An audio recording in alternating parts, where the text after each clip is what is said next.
Hello students, I am Dr. Pallavi Gupta. As you know, I am teaching you election law. Today I am going to deliver lecture on the qualification for membership of parliament and state legislatures under the Representation of People Act 1951. In my previous lecture, I had discussed the constitutional qualifications for the membership of parliament and state legislature.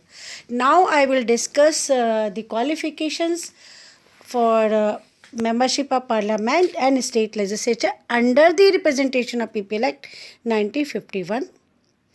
In addition to the qualification which the constitution prescribe, the further qualifications are mentioned under RP Act.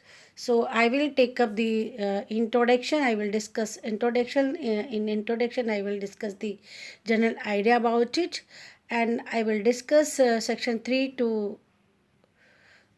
In fact, section 3 to 6 I will discuss, not section 3 to 10A. Because these are including the disqualification, but in this lecture I am not going to discuss disqualification, only the qualification for membership of parliament and qualification for membership of state legislature. Yes, the general idea, as you know, the constitution spoke about, or we can say in the last lecture I had discussed that constitution makes some fundamental qualifications for the membership of parliament under article 84 and 173, and here there are some additional qualification prescribed for the membership of parliament and state legislature.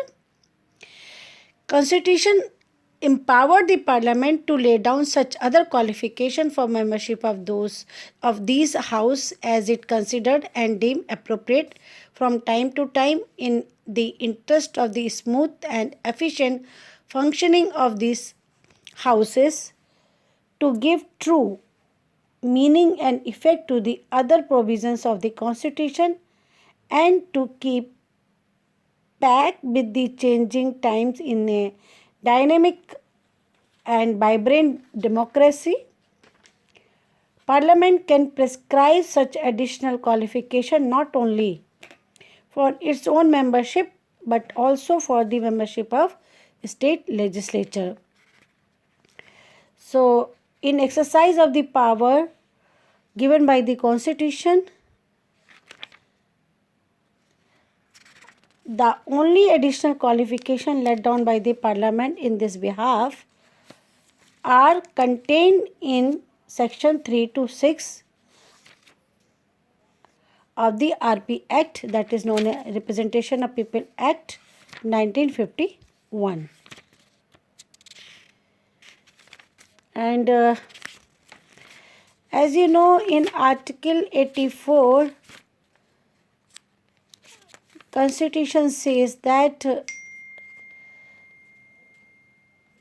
the candidate must be citizens of India, and there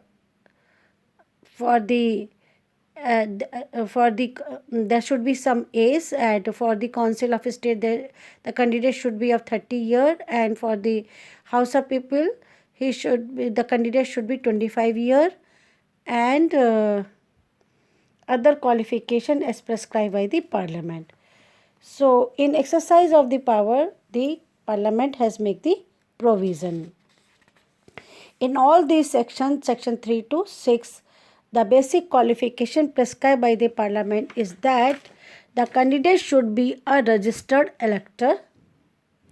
In addition, the candidate should also belong to a specified scheduled caste or scheduled tribe if he is contesting election from a constituency reserved for the scheduled caste or scheduled tribes, as the case may be. So here we have to understand the meaning of elector. Elector is defined in section 2 subclause 1 subclause E of the RP Act 1951 to mean in relation to a constituency A person whose name is entered in the electoral roll of the constituency for the timing in force and who is not subject to any disqualification mentioned in section 16 of the RP Act 1950 as well.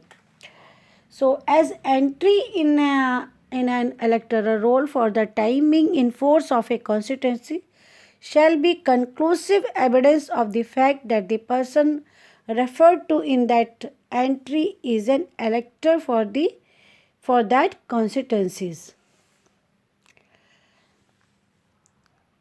So, here it is very clear there are two additional qualifications that the person must be elector, and if seats are reserved for the scheduled caste and scheduled tribe, the candidate should belong to that particular scheduled caste and scheduled tribe of that state. And in the case of Hari Shankar Jain versus Sonia Gandhi case, the Supreme Court held that an entry in an electoral roll should could be questioned if it was contended that the person to whom that entry relates is not a citizen of India, although there cannot be election petition on the basis of that on the basis of the defective electoral.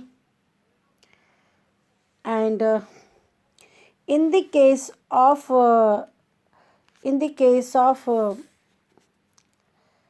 Chief Election Commissioner versus Jan Chowkidar case, it is a very interesting case.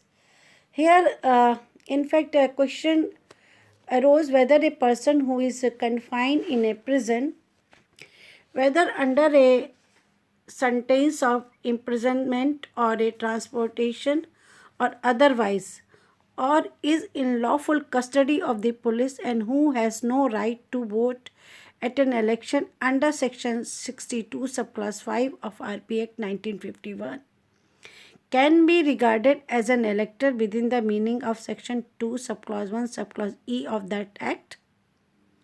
The Patna High Court held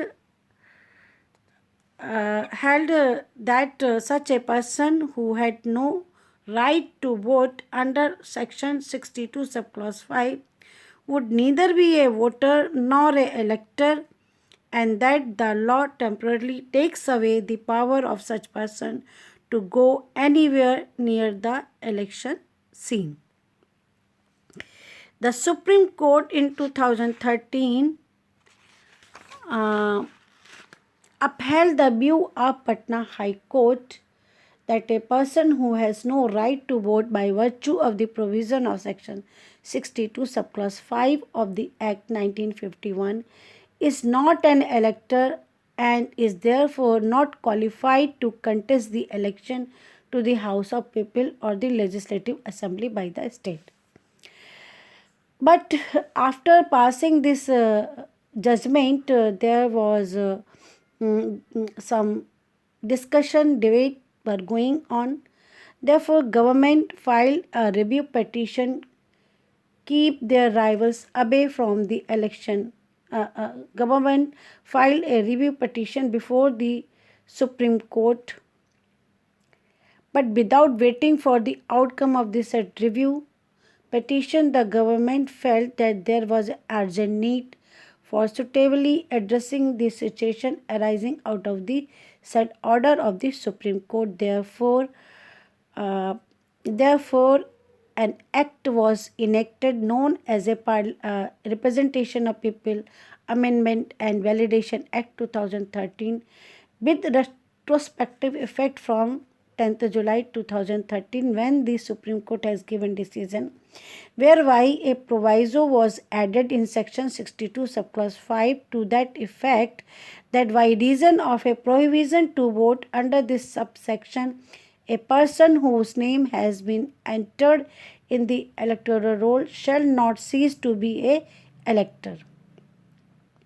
Therefore, it was provided in Section 7, subclause B, that a person shall be disqualified for being chosen as or for being a member of parliament or state legislative only if he is so disqualified under the provision of Chapter 3rd of Part 2 containing Section 8 to 10A of the Representation of People Act 1951, and there is no other ground except only the grounds mentioned under Section 8 to 10A are the ground for disqualification.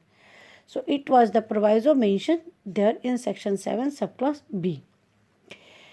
Further, it was provided that the above amendment shall have overriding effect over any judgment of any court to the contrary. So,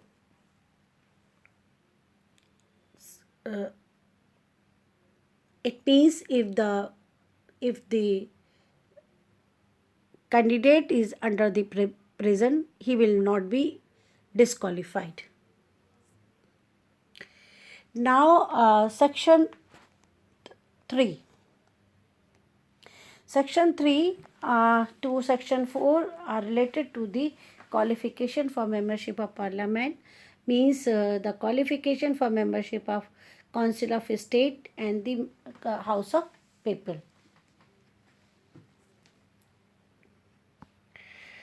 Yes, Section 3 is saying that qualification for membership of the Council of State. If we see the language of Section 3, it is saying that a person shall not be qualified to be chosen as a representative of any state or union territory in the Council of State unless he is a elector for a parliamentary constituency in India. So, the Council of State consists of representative of the states and union territories, as Article 80 says. So the qualification is that the person or candidate should be elector of any parliamentary constituency, and it is clearly mentioned in several cases. It is not necessary that contesting candidate to be registered voter of that constituency. His proposer and seconder should be from the same constituency, meaning thereby it is not necessary that candidate should be from the same constituency. As in the case of DC Saxena versus Union of India, it was says that a election of a candidate once elected is not open to challenge on the ground of electoral roll being effective, and petition filed without following the prescribed procedure to challenge inclusion of the names of the candidate in electoral roll in the state concerned is not maintainable. So it is very clear that the person should be elector from any constituency. Here I am showing you the picture of Council of State.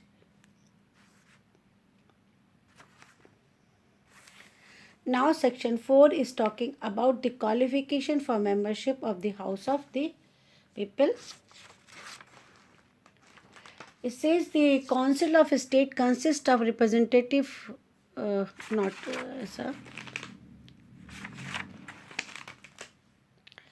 Yes, the House of People, as its name implies, is the house consisting of representative of people of the country. Therefore, Parliament considered that the people across the country should not be unduly restricted in the manner of choice of their representative unless certain special consideration requires otherwise in the interest of the people of any state or any area. Accordingly, a candidate for election to the House of People from any parliamentary constituencies in India may be an elector in any parliamentary constituencies in any part of the country. So meaning thereby as a qualification he must be elector of any parliamentary constituencies. But in the case of parliamentary constituencies of the Sikkim, Lakshadweep, and in the autonomous district of Assam, the elector, the candidate may be an elector, the candidate must be an elector of these states. If it is also says that in case of the seat reserved for the scheduled caste in any state, candidate must be member of any scheduled caste, whether of that state or any other state, and he is a elector for any parliamentary constituencies. In case of a seat reserved for the scheduled tribe in any state, he must be a member of any scheduled tribe, whether of the state or any other state. But it is not applicable, but or we can say, except in the case of the Assamese tribal area, the scheduled tribe must be belong to tribal area of that Assam. If it is a autonomous district of Assam, then the candidate must belong to the scheduled tribe area in the autonomous district of the Assam. And in the case of seat reserved for the scheduled tribes in the autonomous district of Assam, he must be member of any those scheduled tribes and elected for the parliamentary constituencies where the seat is reserved. In case of seat reserved for the scheduled tribes in the Union Territories,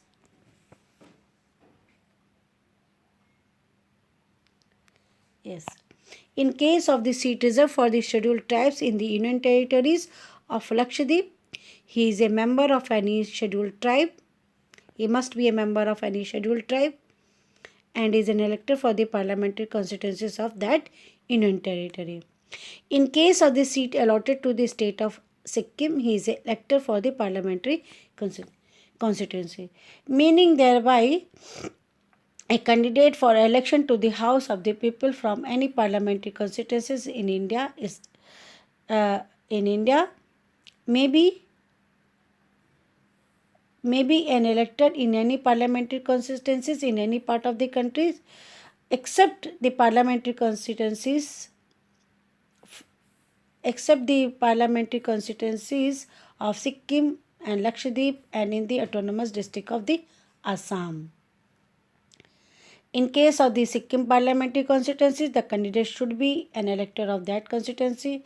A candidate contesting election from the Lakshadweep parliamentary constituency should be an elector from the same constituency, and as the seat in that constituency is reserved for the scheduled tribe in that Union Territory, the candidate must belong to any of those scheduled tribe.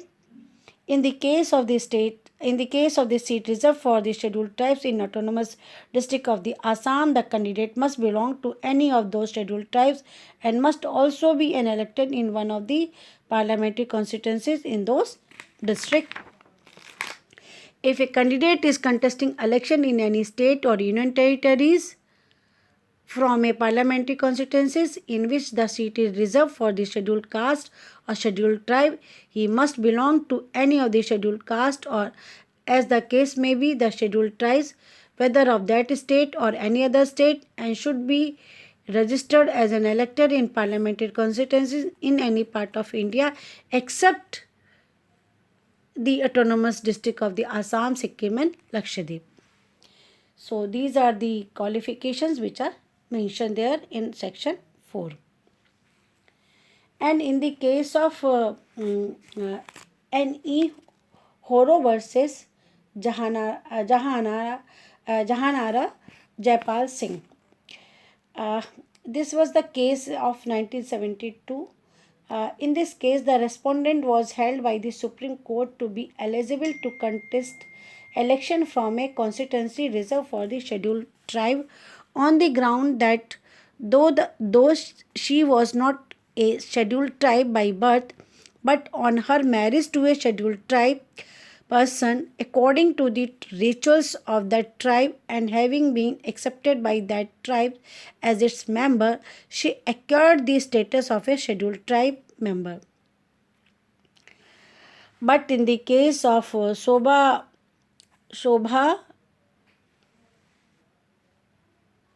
Hamavati Devi versus Sethi, Gangadhar Swami, in this case, this is the case of 2005.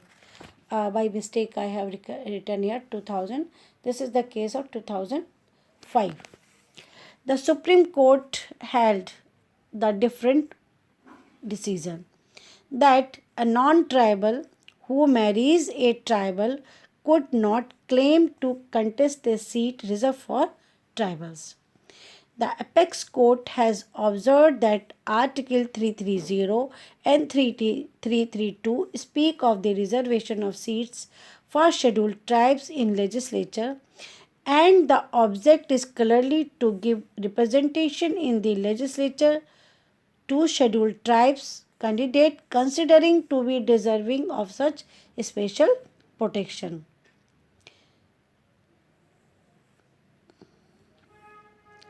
The said reservations are constitutional reservation intended to benefit the really underprivileged and not to those who come to the class by marriage, and to that extent the decision in Horo case can be said to run counter to the our view and cannot be accepted as correct. So now the decision of the Horo case will not be applicable.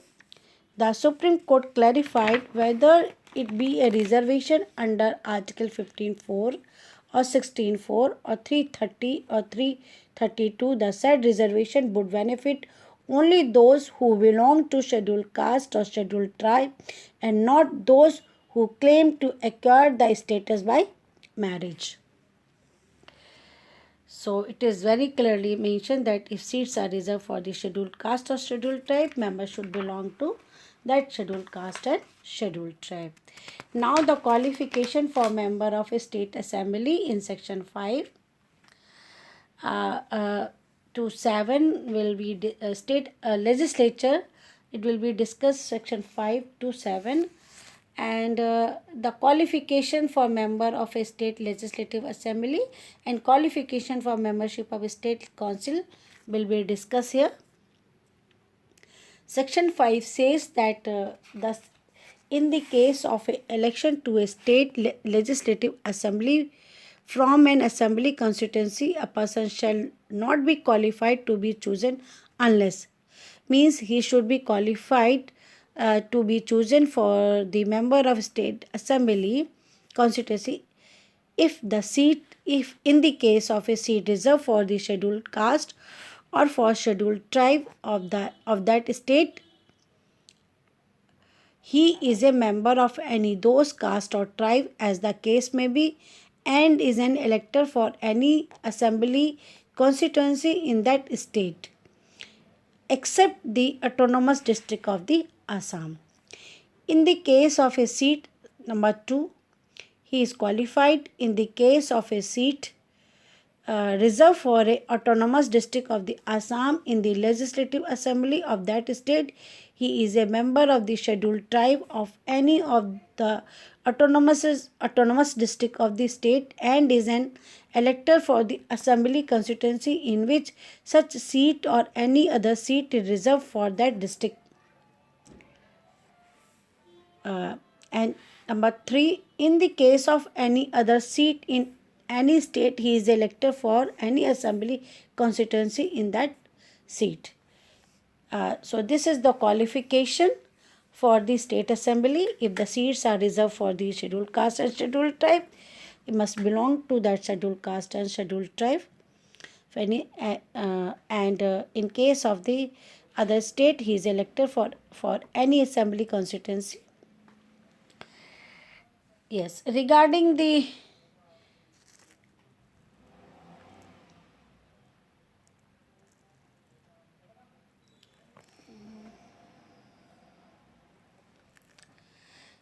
Yes. Regarding the qualification for election to the Sikkim Legislative Assembly, this is section 5A. In the Legislative Assembly of the state of Sikkim, there is a special reservation of the seats for the Sikkimese of Bhutia, Lepcha origin, and for the Sanghas belonging to the recognized monasteries in the state. Therefore, special qualification have been laid down for contesting election to that state legislative assembly. In the case of a seat reserved for the Sikkimese of Bhutia, Lepcha origin, the candidate should be a person either of Bhutia or Lepcha origin and should be an elected in any assembly constituencies in the state other than the constituency reserved for the Sanghas. In case of a seat reserved for the Sanghas, the candidate should be an elector of the Sanghas constituencies. This constituency extends to the whole of the state of Sikkim, and the elector of the constituency are the Sanghas belonging to monasteries recognized for the purpose of election held in Sikkim in April 1974 under the regime of then Shogai before Sikkim became part of the Indian Union in 1976. In case of the election from any other constituencies, the candidate should be an elector in any assembly constituencies in the state. But if the seat in that constituency is reserved for the scheduled caste of the state, he must also belong to any of those castes in the state. Meaning thereby, in the case for the Sikkimese seats are reserved for the Bhutia Lepcha origins, Sanghas, uh, and accordingly, candidate must belong to that mm, community and must be elected in any assembly constituency in that particular area. So here I am showing you the picture of the Bhutias, Lepchas and Sanghas. The, the first one is the Bhutias, second one is the Lepchas and third one is Bhutias, Sanghas. Now I will discuss the qualifications for membership of a legislative council, and it is mentioned that the only qualification for election to a state legislative assembly as laid down by the parliament is that the candidate should be an elected in any assembly constituency in the state. It may be noted that the candidate should be an elected in any assembly constituency and not in a council constituency. It is also not necessary that a candidate for an election from a graduate or a teacher's constituency should possess the same qualification as are prescribed under the constitution for the enrollment as an elector in those constituencies. In other words, legally speak, even an illiterate person may stand as a candidate for an election from a graduate or a teacher constituency.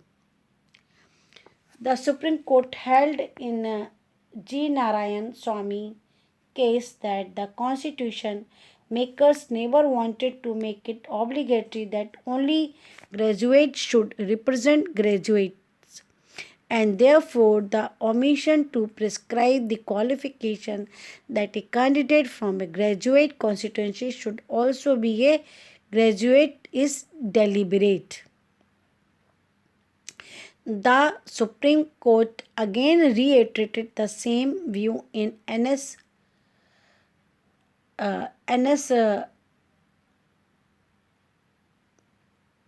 Varadarachari case and observed that it was for the elector themselves to decide as to who can be their best representative. So I have discussed in this today in my lecture that who can be member of Council of State, House of People, State Assemblies, and state legislative assemblies and state legislative council from section 3 to section 6. In fact, these sections are saying that there it added two additional qualification. The one is elector, and the second is that if the seats is reserved for scheduled caste and scheduled tribe in a particular state for a particular reason, the person should belong to contest election for the particular reserved seat, scheduled caste and scheduled tribe of that area, specifically in the case of Sikkim, Assam, autonomous district in Assam, Lakshadweep, etc.